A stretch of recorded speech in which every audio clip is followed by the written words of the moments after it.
நிறைய போராட்ட களங்கள்ல அவரோட இணைந்து பணியாற்றிய அனுபவம்லாம் இருக்கும்.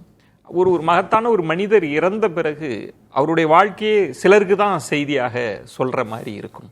நீங்க எந்த செய்தியை அவர் இங்க இந்த மண்ணுக்கு விட்டு சென்றிருக்கிறார்னு நினைக்கிறீங்க? இன்னும் சொல்லிட்டாரு, கலங்கரை விளக்கம்.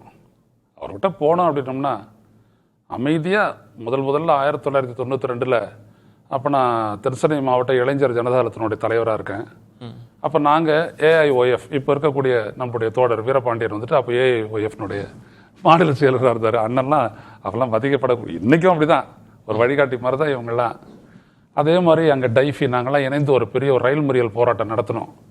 அந்த போராட்டம் மிகப்பெரிய அளவில் நடந்து அது பேப்பர்லலாம் பெரியதாக ஜனதாதளத்தை வந்து தலைப்பு செய்தி கொண்டு வந்துச்சுன்னு அப்போ எங்களுடைய தலைவராக இருந்த சிவாஜி கணேசன் ஐயா அவர்கள் எங்களுக்கெல்லாம் விருந்து கொடுத்தாருன்னா பார்த்துக்கங்க. அப்படியாப்பட்ட அளவுக்கு நடந்த போராட்டம். அந்த காலகட்டத்தில் தான் ஐயா என்னை கூப்பிட்டு போயிட்டு ஒரு வீரபாண்டியன் கூப்பிட்டு போயிட்டு ஐயாட்ட என்னை இன்ட்ரடியூஸ் பண்ணுறாரு. இவர் தான் இளைஞர் ஜனதாதளத்தினுடைய தலைவர். அப்படியா, நல்லா செய்யுங்க, அவ்வளோதான். ரொம்ப மென்மை அது சொன்னார் அவர். நீங்கள் கூட சொன்னீங்க துறவி மாதிரி, என்ன துறவி தான், எதையுமே வந்துட்டு அவர்கிட்ட இருக்காது. ரொம்ப சாதாரணமாக யாரையும் துன்புறுத்தக்கூடியதில்லை. ஆனால் பயங்கரமான துன்புறுத்தலுக்கு ஆளானவர் அவர். வீரபாண்டியன் சொன்னது இன்றைக்கும் பசுமையாக நினைக்கிறது. அது அப்போ பாலன் இல்லத்துக்குள்ள மாடுங்கள்லாம் வந்து மெய்யும். அதெல்லாம் அவர் அதே ஒரு கழி எடுத்து அடிக்க போயிருக்காரு. சும்மா தட்டி அனுப்பி விட்டுரு வெளியில், எதுக்கு அதை அடிக்க போகிற அப்படின்னு சொல்லுவார். அந்த அளவுக்கு மென்மையானவர் அப்படின்னு சொல்லிட்டு அவர் எனக்கு இன்ட்ரடியூஸ் பண்ணது இன்னும் அந்த காதில் ஒலிச்சிட்டு இருக்குது. அப்படியாப்பட்ட ஒரு ஆள்.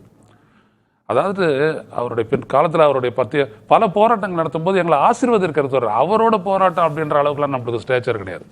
நம்மளாம் ஒரு போராட்டம் தமிழ் தேசியவாதிகள் பண்ணுறோம், ஏடு பிரச்சனைக்காக பண்ணுறோம், ஏதாவது ஒன்றுக்கு பண்ணுறோன்னா ஐயாவை கூப்பிட்டோன்னா வருவார். வந்து உட்காந்து ஒரு 2 மணி நேரம் இருந்து 1/2 மணி நேரம் பேசி எல்லாருடைய தனிப்பட்ட முறையிலையும் பேசுவார்.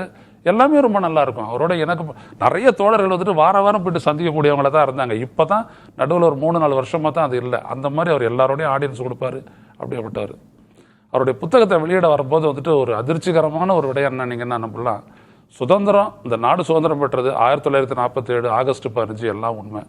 ஆனால் சுதந்திரத்திற்கு பின்னாடி பல சுதந்திர போராட்டங்களை இடதுசாரிகள் கம்யூனிஸ்டுகள் மேற்கொண்டார்கள் என்பதை நாம் உணரவே இல்லை. விவசாயிகளினுடைய அடிப்படை உரிமை அன்னைக்கெல்லாம் எல்லாம் வந்துட்டு பார்த்தீங்கன்னா பண்ணை அடிமைகள் தான்.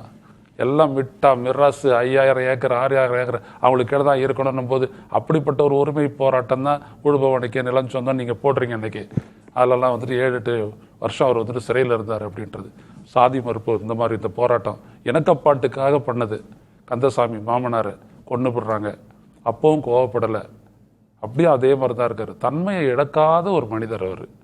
அந்த மாதிரி அதே நேரத்தில் பார்த்தீங்கன்னா தொழிலாளர் உரிமை போராட்டம் அந்த இடத்துலையும் அவர் இருக்கார்.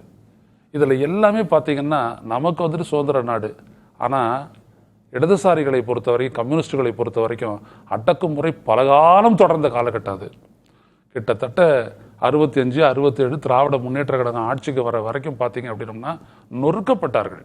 இவங்க மாட்டினாங்கனாலே இப்போ கீழத்தஞ்சை மாவட்டம்ன்றது அவங்களுது.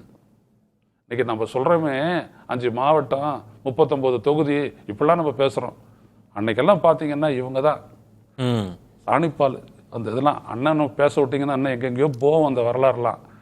இதெல்லாம் இந்த இளைஞர்களுக்கு தெரியாமலே போதே அப்படின்றதெல்லாம் வந்து தான் எங்களுக்கு பெரிய வருத்தம். ஐயா நல்ல கண்ணு போன்றவர்கள்லாம் பட்ட கஷ்டம்.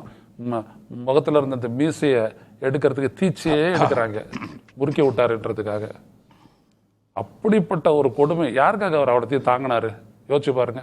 வாழ்வாதாரத்துக்கான போராட்டம், பண்ணை மீட்க போராட்டம், வேலை செய்ய ஒரு போராட்டம், சாமான எடுத்துடுறதுக்காக போராட்டம், டீ கொடுக்கறதுக்காக எல்லாம். கடைசியாக பார்த்தீங்கன்னா அண்ணன் சொன்ன மாதிரி ஆத்த காப்பாற்றுற போராட்டம். அதில் வந்து நின்னார் அவர். ஆத்த காப்பாற்றுற போராட்டம் எல்லாம் நடத்தி தாமிரபரணி காப்பாற்றிட்டு அப்புறம் ஒரு முறை நெடுமரன் ஐயாவும் இவரும் வந்துட்டு ஈரோட்டுக்கு போயிருந்த போது காவிரி படுகையில் நடக்கிற கொள்ளை, அங்கே தான் 1 கிலோமீட்டருக்கு அடிச்சு தூக்குறாங்களே, அங்கே போயிட்டு இது பண்ண போது கொல்லவே முற்பட்டாங்க இவங்களை. லாரியை ஏற்றி கிட்டுன்னு வேகமாக நடந்து அந்த டிரைவர் சாமர்த்தியத்தில் நானும் அதில் இருந்தேன்.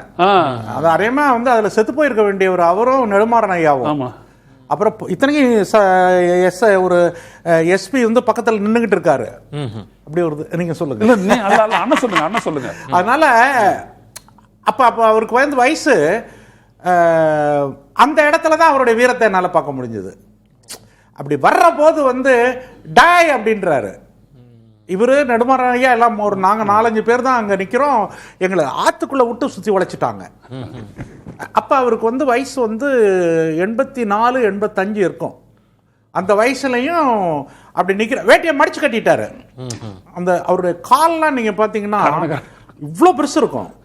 அது என்ன அப்படின்னாக்கா மலையிலையும் காடுகளையும் திரிஞ்சு அந்த நான் என்னுடைய முகநூல் பதிவில் ஏற்பட்டிருக்கேன். அந்த முறுக்கேறிய அந்த நரம்புகள், அந்த கால்கள், இதெல்லாம் இப்படி வந்து ஒரு 6 மாசமா ஆஸ்பத்திரியில் படுத்து கிடக்குதே அப்படிங்கிற என்னுடைய வேதனை இதில் நான் எழுதியிருந்தேன். அவரால் நடக்காம ஒரு இடத்துல இருக்கவே முடியாது, அப்படிப்பட்டவர். மற்றவங்க என்ன பண்ணாரு, போராட்ட குணம் அது கடைசி வரைக்கும் அதை உயிர்ப்பாவே வச்சு. அது இல்லாம கம்யூனிஸ்டமே இல்ல, கம்யூனிஸ்டுகளே இருக்க முடியாது.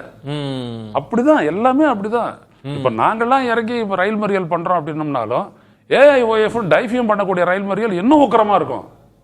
அவங்களுக்கு எல்லாம் தெரியும், போராட்ட சூத்திரம் தெரியும். இந்த இடத்துல இருந்தா போலீஸ்காரன் நம்மள வெளுத்துருவான், இந்த இடத்துல இருந்தா நம்ம கிட்ட அவன் பேலன்ஸ்டா இருப்பான், எல்லாமே தெரியும். அப்படிதான் போராடி தான் இன்னைக்கு நம்ம அனுபவிக்கிற 8 மணி நேரம் minimum wages, bonus act, industrial disputes act, அப்புறம் இந்த மகாத்மா காந்தி ஊரக வேலை வாய்ப்பு திட்டம், எதை எடுங்க, இந்த ஸ்டாம்ப் ஆஃப் த இடதுசாரி அங்க இருக்கும். காங்கிரஸும் பண்ணியிருக்கிறாங்க. இப்ப நம்ம இங்க இவ்வளவு பெரிய போராட்டம், அங்க மகாத்மா காந்தி சொல்லி அவரு நம்ம பூதான இயக்க தலைவர் வந்துட்டு வினோபாவை வந்துட்டு நிலங்கள் எடுத்தார். ரெண்டுமே நடந்துச்சு. ஆனா இங்க நடந்த உக்கிரமான போராட்டம், அப்படியாப்பட்ட ஒரு அடக்குமுறை. அந்த மாதிரி இப்ப கூட நான் தோழர் எஸ் முருகனோட நான் பேசிட்டு இருந்தேன். பாப்பான்குளம் அவங்க மறைஞ்சிருக்கக்கூடிய இடம் தான் சொல்றாருல்ல, அந்த காலெல்லாம் அப்படி ஏறிச்சுன்னா அந்த மாதிரி ஒரு இடத்துல அப்படியே மறைஞ்சு வாழி சொல்றாரு. பாப்பான்குளத்துல இருக்கிற ஒரு வீட்டையும் அவர் விசாரிப்பாருன்றாரு. அப்படியாப்பட்ட அளவுக்கு மக்களோட அவங்க அப்படி நெருங்கி பழகினவங்க. அதனாலதான் இப்ப சொல்றாரு, அந்த அமைதி பேரணி வந்துட்ட உடனே கட்டுப்பட்டாங்கன்னா அதான் யாரையுமே வந்துட்டு பாகுபாடு பார்க்காத பழகிறது.